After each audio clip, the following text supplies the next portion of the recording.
Maadhimisho ya siku ya vijana kimataifa ya mwaka 2026 yatafanyika kitaifa jijini Dodoma. Maadhimisho haya yanatarajiwa kuhudhuriwa na vijana zaidi ya 1000 kutoka mikoa yote nchini pamoja na wadau mbalimbali wa maendeleo ya vijana.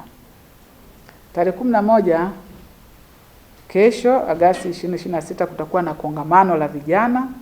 Katika kongamano hili vijana watajadili ajira na kazi zenye staa, afya ya ustawi wa vijana, akili unde, ubunifu na uchumi wa kidijitali, pamoja na elimu ya uraia, uzalendo na ushiriki wa vijana katika maendeleo. Majadiliano haya yatawapa vijana nafasi ya kueleza uzoefu wao, kujifunza kutoka kwa wataalamu na wadau, kujenga mitandao na kuandaa mapendekezo yatakayowasilishwa wakati wa kilele. Katika uwezeshaji wa vijana kiuchumi, serikali inaendelea kuimarisha mfuko wa maendeleo ya vijana unaosimamiwa na ofisi yetu ambayo ni Ofisi ya Rais Maendeleo ya Vijana.